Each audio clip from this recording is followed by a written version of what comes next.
How defining a week is this in your season, and what do you want to see from your players tomorrow night?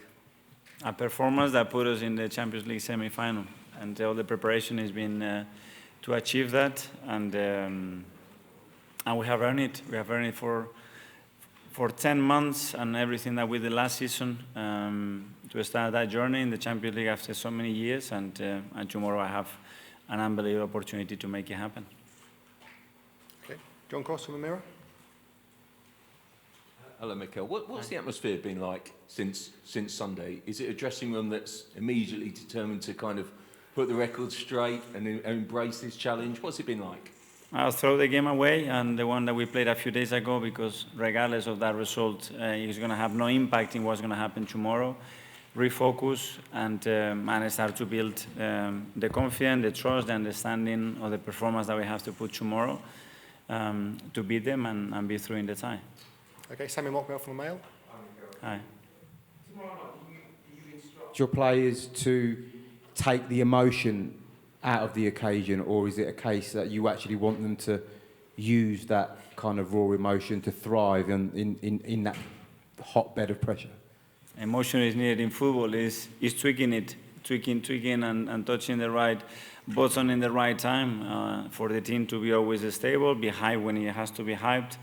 And I think we did that really well in London, because after scoring the first goal, we had a game that we had a big chance to score the second one, and then suddenly in 5-10 minutes they are ahead, and we were really controlled, really mature, not to throw everything away in that moment, find our rhythm, our moment, to score a really good goal, and the reaction of the team was straight away to try to score the third one. Ian from the BBC. Mikel, many of your players haven't been involved at this stage of the competition before, yet Bayern have lost their last 3 quarter-finals of the Champions League, so you could say that they're scarred by failure.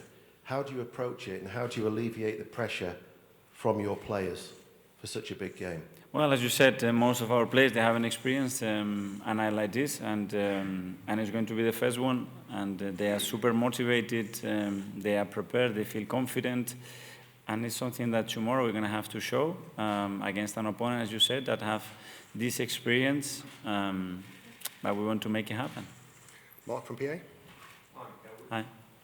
A few times this season about how you and this team changed recent history, going to the Etihad, going to Anfield, where you've had poor records. We've had a poor record here as well, but do you and the players look at those performances and ending those sort of runs as an example of what you can do here tomorrow? We have to change it, and the opportunity comes there. There's a lot of things that we can do to write that story very differently tomorrow. We know that, and it's going to be about putting a very, very strong performance, collective and individually, to earn the right to win the semi-final.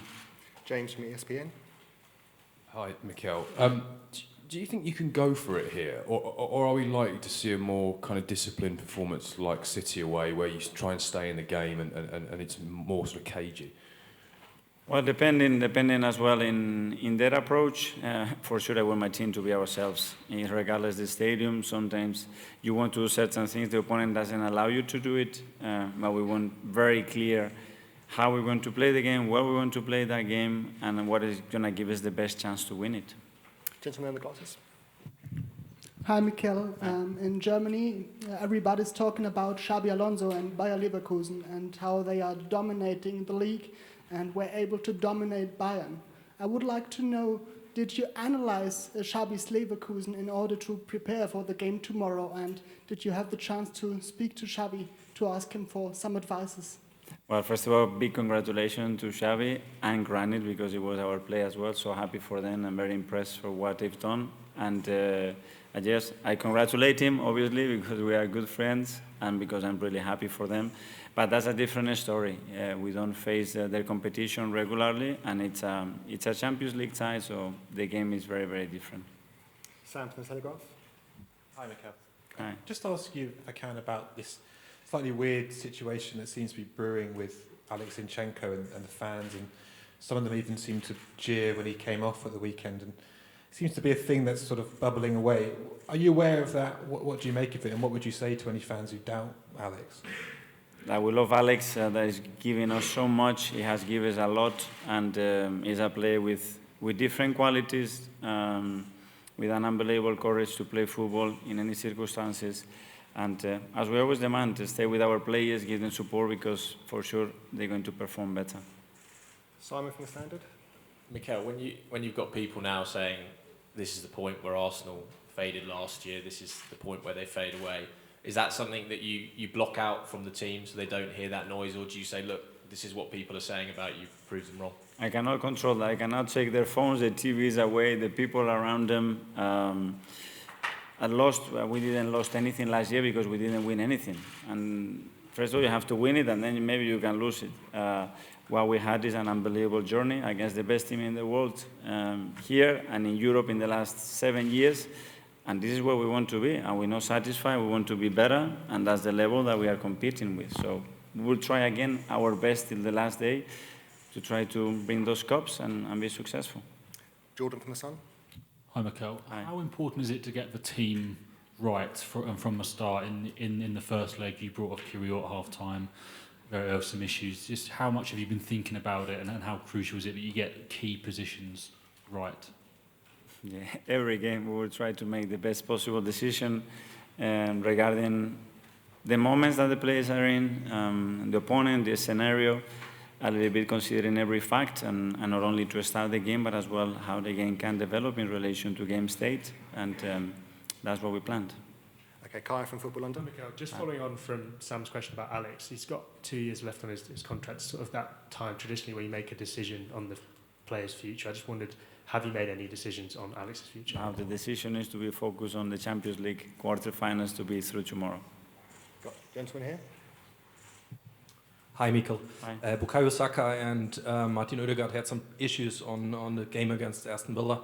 Are they an option for the game tomorrow? Are they fit? Hopefully, today obviously we had only less than 48 hours to recover from the game, and we've done very, very little training, so we will assess them tomorrow and see how they are. Okay, we'll do the last two now. Firstly, over here. Hi. After the first leg, Odegaard mentioned there were sometimes a bit of hard and difficult working conditions for him, a bit of man marking at times. In what way is that something you have addressed before this match? Well, I think they are very used to that. It's a lot of teams. When we played a few days ago against Aston Villa, their holding midfielder had very similar behaviors. It's normal that free up other spaces, other players, and I think they are very much understanding that certain situations open up others. Okay, and finally we'll go to Nick from The Guardian. Just how transformative would a win tomorrow be? Obviously it's been 15 years without a semi-final. I mean, would this be a result that brings the club onto the next level, makes a real statement like that?